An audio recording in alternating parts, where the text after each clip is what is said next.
ली चैटेरियल principal. क्या होता है ली चैटेरियल प्रिंसिपल? आज हम बात करेंगे ली चैटेरियल प्रिंसिपल कब अप्लाई किया जाता है, कब अप्लाई नहीं किया जाता है, और किस किस इफेक्ट पर ली चैटेरियल प्रिंसिपल हम लगाएंगे।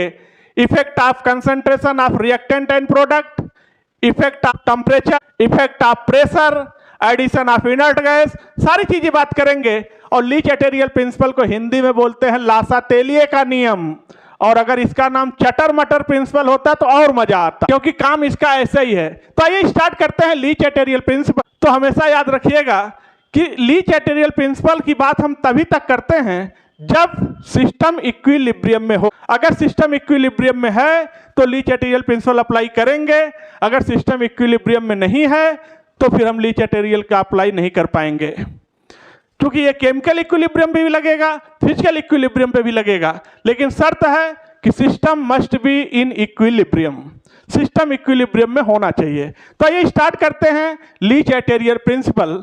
और हम ली चैटेरियल प्रिंसिपल स्टार्ट करें इससे पहले आपसे मैं पहले बता दे रहा हूं, वीडियो का पूरा वॉच करिएगा, वीडियो को पूरा देखिएगा, क्योंकि आईटीजेई और नीट के एग्जाम में ली चैटेरियल प्रिंसिपल से क्वेश्चन जरूर आता है, जरूर आता है। तो वीडियो को पूरा देखिएगा। तो इसी बात पे वीडियो को लाइक कर दीजिए, चैनल को सब्सक्राइब कर लीजिए, बेल आइकन हिट कर दीजिए, क्योंकि आईटीजेई और नीट के सारे कंटेंट इसी चैनल पर मिलते हैं, केमिस्ट्री बाय पीसी सर। तो ये स्टार्ट करते हैं बच्चों। सपोज करिए कि हमारे पास कोई रिएक्शन है A plus B gives C plus D. जा समझिएगा क्या होता है ली चैटेरियल प्रिंसिपल। तो हमेशा याद रखिए कि जब आप सिस्टम के ऊपर, जब सिस्टम आपका इक्विलिब्रियम में है, जब आपका रिएक्शन इक्विलिब्रियम में है, अगर किसी रिएक्शन के ऊपर आप कोई स्ट्रेस अप्लाई करेंगे तो रिएक्शन आपका विरोध करेगा। यही होता है ली चैटेरियल प्रिंसिपल। तो बस सर हम लोग जाएं? नहीं, अभी तो पिक्चर बाकी है, ये तो ट्रेलर है। कहने का मतलब ये है, कहने का मतलब ये है, अगर आपका कोई रिएक्शन इक्विलिब्रियम में है तो आपको एक बात पता है कि at equilibrium rate of forward reaction बराबर हो जाता है रेट ऑफ बैकवर्ड रिएक्शन के। जब इक्विलिब्रियम आएगा तो रेट ऑफ फॉरवर्ड रिएक्शन बराबर हो जाएगा रेट ऑफ बैकवर्ड रिएक्शन के। तो जब आप इस रिएक्शन के ऊपर, जब रिएक्शन इक्विलिब्रियम में आ चुका है और आप इस रिएक्शन पर कोई स्ट्रेस अप्लाई करेंगे तो ये रिएक्शन स्वतः आपका विरोध करेगा।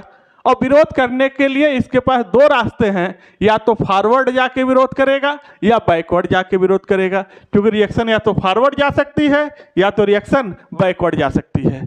यानी आप स्ट्रेस क्या अप्लाई करेंगे? कहने का मतलब अगर आप चाहते हैं इसका कंसंट्रेशन हम बढ़ा दें तो रिएक्शन इसके कंसंट्रेशन को घटाने की कोशिश करे। आप चाहेंगे हम कंसंट्रेशन घटा तो रिएक्शन कंसंट्रेशन बढ़ाने की कोशिश करेगा बाय मूविंग आइदर फॉरवर्ड और बैकवर्ड। अगर आप टेम्परेचर बढ़ाएंगे तो रिएक्शन टेम्परेचर घटाना चाहेगा, अगर आप टेम्परेचर घटाएंगे तो रिएक्शन टेम्परेचर बढ़ाना चाहेगा, अगर आप प्रेशर बढ़ाएंगे तो रिएक्शन प्रेशर को घटाने की कोशिश करेगा, आप प्रेशर घटाएंगे तो रिएक्शन प्रेशर बढ़ाने की कोशिश करेगा। यानी जो भी काम आप रिएक्शन के ऊपर अप्लाई करेंगे रिएक्शन आपका विरोध करके उल्टा काम करेगी। यही होता है ली चैटेरियल प्रिंसिपल। सपोज करिए, और ऐसा क्यों हो रहा है, रिएक्शन ऐसा क्यों कर रहा है, रिएक्शन आपका विरोध क्यों कर रहा है? भैया रिएक्शन नहीं, दुनिया का कोई सिस्टम हो, जब आप कोई काम करोगे तो आपके काम का विरोध करने के लिए हजारों लोग खड़े हो जाएंगे। आपके घर में ही ली चैटेरियल प्रिंसिपल है, आप कोई काम करके देखो आपका विरोधी स्टार्ट हो जाएंगे विरोध करना। आप अच्छा काम करोगे तो भी आपका विरोध होगा, आप खराब काम करोगे तो भी आपका विरोध होगा, क्योंकि विरोधी दल होते किस लिए हैं? विरोधी का काम है विरोध करना। विपक्ष होता क्यों है? विपक्ष का काम है सत्ता पक्ष का विरोध करना, पक्ष का काम है अपने मन वाली ही करना। क्या? तो यही होता है ली चैटेरियल प्रिंसिपल। जरा देखिएगा, अब इस बात को जरा आप एक एग्जाम्पल से समझिएगा तो आपको समझ में आ जाएगा। सपोज करिए कि हमारे पास कुछ एक पेंडुलम टाइप का है, सर्किल है, और हमने यहाँ पर एक बॉल रख दिया और बॉल यहाँ पर स्टेबल मेंटेन है, बॉल हिल डुल नहीं रहा है। कहने का मतलब है यहाँ पर बॉल के ऊपर नेट फोर्स कितना है? 0 है, और बॉल के ऊपर नेट फोर्स 0 है, तो हम कह सकते हैं कि बॉल इक्विलिब्रियम में है। बॉल किस में है? इक्विलिब्रियम में है। जब बॉल इक्विलिब्रियम में है, अब हम इस बॉल को खींच के ऊपर ले जा रहे हैं, हम इसको खींच के यहाँ ले जाके छोड़ दिए, तो बताइए जैसे यहाँ छोड़ेंगे बॉल फिर से भाग के यहाँ आ जाएगा? बोलिए। हम बॉल को खींच के फिर ऊपर ले गए इधर और यहाँ ले जाके छोड़ दिए, बॉल फिर से भाग के यहाँ पर चला आ रहा है। तो जैसे हम ऊपर ले जा रहे हैं बॉल फिर भाग के यहीं पर आ जा रहा है। क्यों? क्योंकि बॉल ये चाह रहा है कि इक्विलिब्रियम मेंटेन रहे, इसके ऊपर नेट फोर्स 0 बना रहे, इसीलिए आपके लगाए गए स्ट्रेस का ये विरोध करके फिर से भाग के चला आ रहा है। ठीक इसी तरह से रिएक्शन में भी होता है। जैसे ही आप कोई स्ट्रेस अप्लाई करेंगे, कंसंट्रेशन का, टेम्परेचर का, प्रेशर का, एडिशन ऑफ इनर्ट गैस का, आपके लगाए गए स्ट्रेस का ये रिएक्शन स्वतः विरोध करेगा, ताकि ये रेट ऑफ फॉरवर्ड रिएक्शन बराबर रेट ऑफ बैकवर्ड रिएक्शन बना रहे, ये डिस्टर्ब न होने पाए। इसीलिए रिएक्शन आपके लगाए गए स्ट्रेस का सदैव विरोध करता है, अकॉर्डिंग टू ली चैटेरियल प्रिंसिपल। आइए अब ली चैटेरियल प्रिंसिपल को पढ़ते हैं, कैसे क्वेश्चन सॉल्व होंगे। तो सबसे पहले हम बात करेंगे रिएक्शन के ऊपर इफेक्ट ऑफ टेम्परेचर का। टेम्परेचर का क्या इफेक्ट पड़ेगा रिएक्शन के ऊपर। तो जब भी हम टेम्परेचर की बात कर रहे हैं, यानी हम हीट की बात कर रहे हैं, और हमें पता है heat is a type of energy, तो हम दो सिचुएशन में देखेंगे, एक तो इंडोथर्मिक और दूसरा एक्सोथर्मिक। Endothermic, exothermic. ध्यान दीजिए, सपोज करिए कि हमारे पास इंडोथर्मिक रिएक्शन में कोई रिएक्टेंट है, क्योंकि हमें पता है इंडोथर्मिक के लिए डेल्टा H पॉजिटिव होता है, और कोई हीट दे दिया, प्रोडक्ट बनेगा। वीडियो को पूरा देखिएगा, कभी कोई कंफ्यूजन आएगा ही नहीं, कोई क्वेश्चन नहीं बचेगा। वीडियो को पूरा वॉच करिए। तो बताइए, इधर हीट का टर्म है, इधर तो हीट है नहीं, तो स्वाभाविक सी बात है, अगर इधर हीट है तो इधर टेम्परेचर हाई है, हाई टेम्परेचर, और इधर का क्या सिचुएशन है, लो टेम्परेचर है। कैसे पता? भाई इधर हीट है तो टेम्परेचर ज्यादा रहेगा, इधर हीट नहीं है तो टेम्परेचर कम रहे। अब आप बताइएगा, अब अगर हम टेम्परेचर बढ़ाएंगे, अगर हम टेम्परेचर इंक्रीज करेंगे, तो रिएक्शन टेम्परेचर घटाने की कोशिश करेगा, और रिएक्शन के पास दो ही रास्ता है, या तो रिएक्शन फॉरवर्ड जाए या तो रिएक्शन बैकवर्ड जाए हमारा विरोध करने के लिए। तो अगर हम टेम्परेचर बढ़ाएंगे तो रिएक्शन उधर भागेगा जिधर टेम्परेचर कम हो। तो जब हम टेम्परेचर बढ़ाएंगे तो रिएक्शन किधर जाएगा, फॉरवर्ड। तो जब टेम्परेचर बढ़ाएंगे तो रिएक्शन जाएगा फॉरवर्ड, और इक्विलिब्रियम कांस्टेंट बढ़ेगा। और अगर मान लीजिए हमने टेम्परेचर को बढ़ाया नहीं, घटा दिया, तो अगर हम टेम्परेचर घटाएंगे तो रिएक्शन टेम्परेचर बढ़ाना चाहेगा हमारे विरोध में।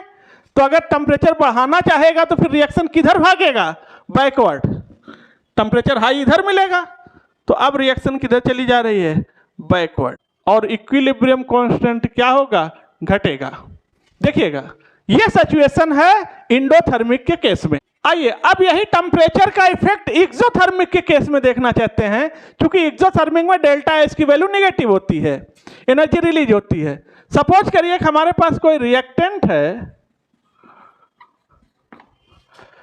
और एक्सोथर्मिक रिएक्शन है, सिस्टम इक्विलिब्रियम में रखना है, यह है प्रोडक्ट और साथ में निकलेगा हीट। तो बताइए, इधर रिएक्टेंट साइड में कोई हीट नहीं है, लेकिन प्रोडक्ट साइड में हीट है, यानी इधर लो टेम्परेचर है और इधर टेम्परेचर हाई है, इधर टेम्परेचर कम है, इधर टेम्परेचर ज्यादा है प्रोडक्ट साइड में। तो बच्चों ध्यान से समझिएगा, अब अगर हम मान लीजिए रिएक्शन का टेम्परेचर बढ़ा रहे हैं, तो हम टेम्परेचर बढ़ाएंगे तो रिएक्शन हमारा विरोध करेगा, टेम्परेचर घटाने की कोशिश कर। टेम्परेचर घटाने के लिए रिएक्शन किधर जाएगा, जिधर टेम्परेचर कम हो। तो टेम्परेचर कम किधर है, इधर, यानी अगर हम टेम्परेचर बढ़ाएंगे तो रिएक्शन बैकवर्ड हो जाएगी। तो रिएक्शन किधर हो जाएगी, बैकवर्ड। देखिएगा, और इक्विलिब्रियम कांस्टेंट क्या हो जाएगा, डिक्रीज हो जाएगा। लेकिन मान लीजिए हम टेम्परेचर को घटा रहे हैं, तो रिएक्शन टेम्परेचर बढ़ाने की कोशिश करेगा, क्योंकि हमारा विरोध करेगा। और रिएक्शन टेम्परेचर बढ़ाना चाहेगा तो किधर जाएगा, जिधर ज्यादा टेम्परेचर हो, तो रिएक्शन किधर जाएगा, फॉरवर्ड। अब रिएक्शन फॉरवर्ड जाएगा, और रिएक्शन फॉरवर्ड जाएगा तो फिर इक्विलिब्रियम कांस्टेंट क्या होगा, बढ़ जाएगा। यानी कहने का मतलब जो इंडोथर्मिक में था उसका जस्ट उल्टा हो जाएगा एक्सोथर्मिक में। ली चैटेरियल प्रिंसिपल में अब हम रिएक्शन के ऊपर देखना चाहते हैं इफेक्ट ऑफ प्रेशर का। एक रिलेशन जो बचपन से आप जानते हैं, PV इक्वल टू nRT। इसको नहीं बताता तो भी आ जाता, लेकिन थोड़ा फील आएगा अच्छा। जिस भी बेसल में आप रिएक्शन करा रहे हो उस बेसल का वॉल्यूम फिक्स है, कांस्टेंट है, बिल्कुल। R क्या है, गैस कांस्टेंट है, ये भी कांस्टेंट है, फिक्स है। और जिस भी बेसल में आप रिएक्शन करा रहे हैं उसका टेम्परेचर भी कांस्टेंट है, यानी V constant, R constant, T constant. तो हम कह सकते हैं pressure is directly proportional to N, और N क्या है, number of mole, number of mole. यानी जिधर भी नंबर ऑफ मोल ज्यादा रहेंगे उधर प्रेशर ज्यादा रहेगा। नंबर ऑफ मोल ज्यादा, प्रेशर ज्यादा, नंबर ऑफ मोल कम, प्रेशर कम। तो जरा समझिएगा। अब एक शॉर्ट तरीका देखिएगा, किसी भी रिएक्शन में if delta n is greater than 0, एक सिचुएशन हो सकता है, एक सिचुएशन हो सकता है delta n is less than 0 हो, और एक सिचुएशन हो सकता है कि डेल्टा एन 0 हो जाए। ठीक, तो अगर आप डेल्टा एन निकालते कैसे, डेल्टा एन निकालते कैसे हैं, gaseous mole of product minus gaseous mole of reactant. अगर आपको डेल्टा एन निकालने ना आता हो, जरा भी परेशान मत होइए, यूट्यूब में सर्च करिए law of mass action chemistry bye PC sir, आप उस वीडियो को देख लीजिएगा, बहुत सारे क्वेश्चन प्रैक्टिस कराए गए हैं केमिकल इक्विलिब्रियम के। ठीक, तो अगर डेल्टा एन ग्रेटर देन 0 आ रहा है तो इसका एक मतलब है जब रिएक्शन में डेल्टा एन ग्रेटर देन 0 होगा और आप रिएक्शन का प्रेशर बढ़ाओगे तो रिएक्शन बैकवर्ड हो जाएगी। रिएक्शन कहाँ जाएगी, बैकवर्ड। और अगर रिएक्शन में delta n is less than 0 है और आप प्रेशर को घटा रहे हैं तो रिएक्शन प्रेशर बढ़ाने की कोशिश करेगा। अब ऐसे सिचुएशन में रिएक्शन जाएगी फॉरवर्ड। ये ट्रिक है, डायरेक्ट आंसर आ जाएगा।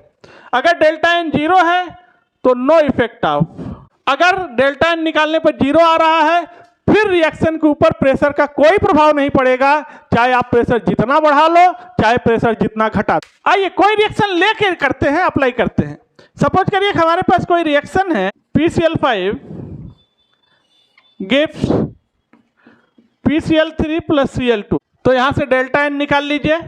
कैसे निकालेंगे, gaseous mole of product 2 mole minus gaseous mole of reactant 1 मोल, यानी कितना आ गया 1, यानी हम कह सकते हैं delta n is greater than 0। देखिए जब delta n is greater than 0 है और आप प्रेशर बढ़ाओगे तो रिएक्शन किधर हो जाएगी, बैकवर्ड। देख लीजिए, देखिए आगे आंसर। कोई दूसरी रिएक्शन ले रहे हैं, N2 plus 3H gives 2 mole of ammonia, ये भी गैस ये भी गैस ये भी गैस। अब यहाँ से हम डेल्टा एन निकाल ले रहे हैं, तो delta gaseous mole of product 2 minus gaseous mole of reactant 4, तो क्या आ गया -2, यानी delta n is less than 0। अगर डेल्टा एन लेस देन 0 है और आप प्रेशर को बढ़ाओगे, इधर क्या है, हाई प्रेशर है क्योंकि इधर 4 मोल हैं, इधर लो प्रेशर है 2 मोल है। तो अगर आप प्रेशर बढ़ाओगे, अगर आप प्रेशर बढ़ाएंगे तो ऐसे सिचुएशन में रिएक्शन प्रेशर घटाने की कोशिश करेगा और प्रेशर घटाने के लिए किधर जाएगा, लो प्रेशर की तरफ, यानी रिएक्शन फॉरवर्ड जाएगी। कहाँ जाएगी, फॉरवर्ड। देखिए, और मान लीजिए कि आपने प्रेशर बढ़ाने नहीं घटाने के चक्कर में पड़ गए आप, तो रिएक्शन प्रेशर बढ़ाने की कोशिश करेगा और प्रेशर बढ़ाने के लिए किधर भागना होगा, बैकवर्ड। ठीक है, तो रिएक्शन किधर आ गई, बैकवर्ड। समझिएगा। देख सपोज करिए हमने कोई दूसरी रिएक्शन ले लिया, H2 plus I2 gives 2 mole of HI, ये भी गैस ये भी गैस ये भी गैस, सभी गैस हैं। तो यहाँ से delta n gaseous mole of product 2 minus gaseous mole of reactant 2, कितना आ गया, delta n is equal to 0। और तो जब डेल्टा एन इक्वल टू 0 हो गया तो ऐसे सिचुएशन में प्रेशर का कोई इफेक्ट नहीं पड़ेगा, चाहे आप प्रेशर कितना भी बढ़ा लो चाहे प्रेशर कितना भी घटा लो। ली चैटेरियल प्रिंसिपल कहता है जब रिएक्शन में डेल्टा एन की वैल्यू 0 हो गई तो फिर प्रेशर का कोई इफेक्ट रिएक्शन के ऊपर नहीं पड़ेगा, चाहे प्रेशर बढ़ाओ चाहे प्रेशर घटाओ। आइए ली चैटेरियल प्रिंसिपल में कंसंट्रेशन का क्या इफेक्ट है रिएक्टेंट और प्रोडक्ट के ऊपर, जा देखते हैं।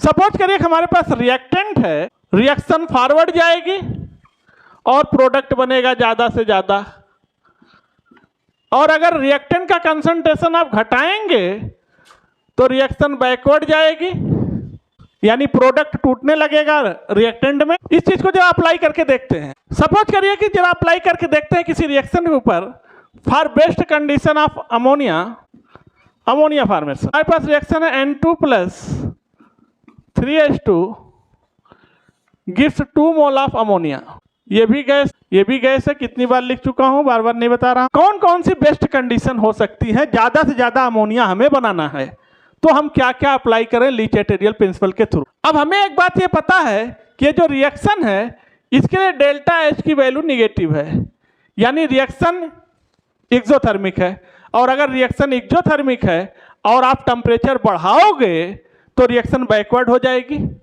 और हमें ज़्यादा अमोनिया बनाना है इसलिए हमें टेम्परेचर कम करना होगा।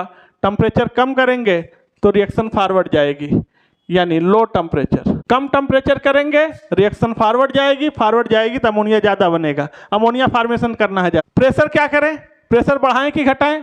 अब हमें पता है इधर 4 मोल हैं, इधर 2 मोल हैं। अगर हम प्रेशर को घटाएंगे तो रिएक्शन प्रेशर बढ़ाने की कोशिश करेगा और प्रेशर बढ़ाने के लिए उधर भाग जाएगा जिधर नंबर ऑफ मोल ज़्यादा, यानी रिएक्शन बैकवर्ड हो जाएगी। तो हमें प्रेशर घटाना नहीं है, हमें प्रेशर को बढ़ाना पड़ेगा।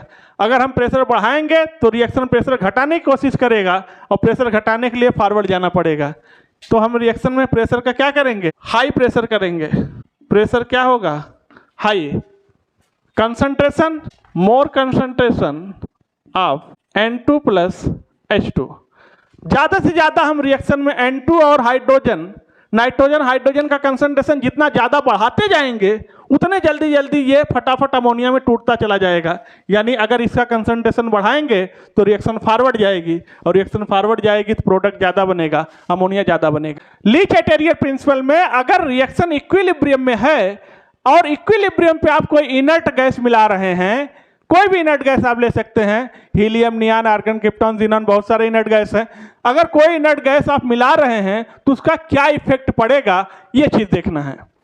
तो अगर हम इनर्ट गैस मिला रहे हैं तो इनर्ट गैस मिलाने की भी 2 सिचुएशन हो सकती है। मान लीजिए ये इनर्ट गैस है, इनर्ट गैस, और अगर ये इनर्ट गैस आप इक्विलिब्रियम पे ऐड कर रहे हैं एट कांस्टेंट वॉल्यूम, हमेशा याद रखिएगा नो इफेक्ट, कोई इफेक्ट नहीं पड़ेगा चाहे आप जितना इनर्ट गैस मिला दीजिए कांस्टेंट वॉल्यूम पर।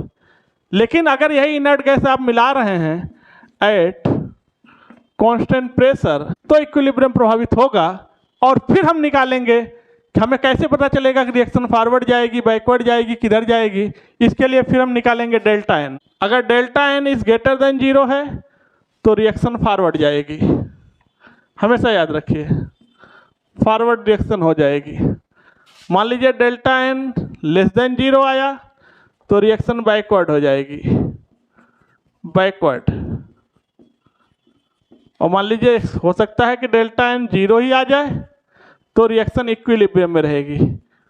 कहाँ रहेगी, इक्विलिब्रियम में, यानी जितना फॉरवर्ड उतना ही बैकवर्ड, यानी rate of forward is equal to rate of backward. तो देखिएगा इनर्ट गैस कैसे मिलाएंगे और क्या रिजल्ट आएगा ली चैटेरियर प्रिंसिपल के अकॉर्डिंग। तो बच्चों आप लोग वीडियो को लाइक कर दीजिए, चैनल को सब्सक्राइब कर लीजिए, बेल आइकन हिट कर दीजिए अगले वीडियो के लिए। फिर मिलते हैं आपसे, थैंक यू, धन्यवाद।